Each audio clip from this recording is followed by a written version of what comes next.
নমস্কার, সবাই নিশ্চয়ই খুব ভালো আছেন। আজকে আমি আপনাদের সামনে যে ব্লগটা নিয়ে এসেছি সেটা হচ্ছে একটা ফোর্টের উপরে। দেখুন, এটা হচ্ছে লোহগড় ফোর্ট।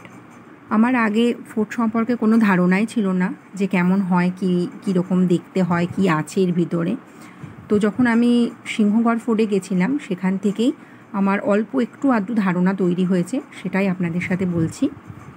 দেখুন, এই লোহগড় ফোর্টটা শিবাজি দখল করেছিল 1648 সালে। তো তারপরে এটা কিন্তু শিবাজিদের হাতেই ছিল। তারপরে কিন্তু মারাঠাদের সাথে মুঘলদের অনেক কিন্তু লড়াই দ্বন্দ্ব হওয়ার পরেও এটা কিন্তু মারাঠাদের হাতেই আসে, এবং এর সব কিছুর ক্রেডিট কিন্তু শিবাজি, কারণ শিবাজি সব ফোর্টগুলোই দখল করত। তো দেখুন, এই ফোর্টের চারিদিকটা প্রাচীর দিয়ে ঘেরা। নিচে থেকে বোঝা যাবে না কোনোভাবেই যে এটা একটা ফোর্ট। বাইরে থেকে মনে হবে একটা বড় উঁচু পাহাড়।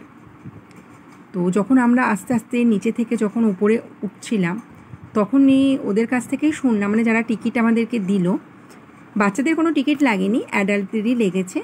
তো তাদের কাছেই শুনলাম যে এই ওয়ালগুলো যেরকম ফাঁকা ফাঁকা করা আছে, এর মধ্যে দিয়েই নাকি সৈন্যরা তাদের লক্ষ্য রাখতো, তারা পাহারা দিত, তাদের অস্ত্রশস্ত্র তাদের কাছেই থাকতো।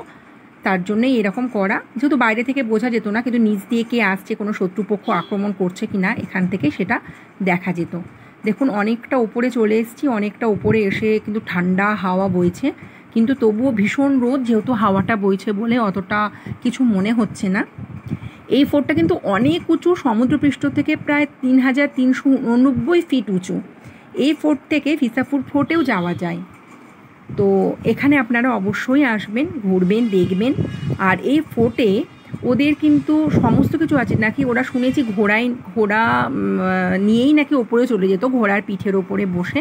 তো কি করে উঠতো এতগুলো সিঁড়ি বেয়ে, সেটা একটা অবিশ্বাস্যই আমার কাছে এখনও পর্যন্ত, যে কী করে তারা উঠে যেত। তো টিভিতে, সিনেমাতেও আমরা দেখেছি অনেক সময় যে তারা গটগট করে উপরে চলে যাচ্ছে। এবার নিজে চোখে দেখে এটা বিশ্বাস করলাম যে কী করে ওরা পারতো তখনকার। তো তাদের ধারণা আর আমাদের ধারণার মধ্যে অনেক পার্থক্য আছে।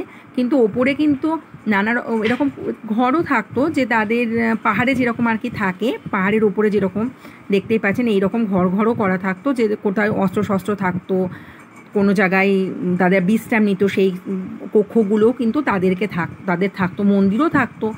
আর ওদের তো একটাই, মানে আমার পাশ দিয়ে যারা হেঁটে যাচ্ছিল, তারা যখন ফোর্টে উঠছিল, তারা কিন্তু এটা বলতে বলতেই উঠছিল, জয় শিবাজি, জয় ভবানী, হর হর মহাদেব। এটা নাকি শিবাজি নাকি বলতো। তো জানা নেই। এখানেও কিন্তু আমরা যখন পুনেতে থাকতাম, শিবাজির জন্মদিন কিছু হলেই কিন্তু এইটাই কিন্তু তারা বলতো, হর হর মহাদেব, জয় শিবাজি, জয় ভবানী। এটা কিন্তু ওরা বলতো, এদের এটা মানে কথা। তো জানি না বন্ধুরা কতটুকু তো আপনাদেরকে দেখাতে পারলাম। যদি ভালো লাগে অবশ্যই লাইক, শেয়ার, সাবস্ক্রাইব করবেন। আর দূরেই দেখতে পাচ্ছেন যে লেকটা, সেটা হচ্ছে পাবনা লেক। এখান থেকে দেখা যায়, যেহেতু ফোর্টটা অনেকটা উঁচু। তো ওখানেও আমরা গেছিলাম। তো ওইখানেও ভিউ পয়েন্টটা বেশ ভালো। সবাই বোটিং ফোটিং করে, ফটোশ্যুট করে। আর ওখানেও পাহাড়টা যেহেতু আছে, এখানে নাকি শ্যুটিংও করে, মানে শুনেছি, কতদূর সত্যি সেটা জানি না। তো আমার সবই শোনা কথা আপনাদের সাথে শেয়ার করলাম। আর আমরা যেহেতু এই টাইমে এসেছি, তাই জন্য সবই শুকনো শুকনো। বর্ষার টাইমে আসলে লোনাভলাতে তার একটা আলাদা অদ্ভুত রকমের নাকি সৌন্দর্য থাকে, যাকে আমরা মিস করলাম। কোনো দিন যদি আবার আসতে পারি অবশ্যই আসবো। তো কেমন লাগলো বন্ধুরা, অবশ্যই লাইক, শেয়ার, সাবস্ক্রাইব করবেন। সাবস্ক্রাইব না করলে কিন্তু আমি যদি কোনো নতুন ভ্লগ দিই, আপনারা কিন্তু জানতে পারবেন না। তো আর কমেন্ট করে জানাবেন কেমন কি লাগলো না লাগলো, না হলে কিন্তু আমি জানতে পারবো না যে আপনাদের ভালো লাগলো কি খারাপ লাগলো। খারাপ লাগলেও কমেন্ট করবেন, ভালো লাগলেও কমেন্ট করবেন। কমেন্ট না করলে বুঝতে পারবো না। অবশ্যই চ্যানেলটাকে সাবস্ক্রাইব করবেন। তো আমার ছোটো দুটো বাচ্চা নিয়েও কিন্তু আমি ফোর্টে উঠেছিলাম। তো খুব ভালো থাকবেন আপনারা। নমস্কার বন্ধুরা, আজকে এই পর্যন্তই।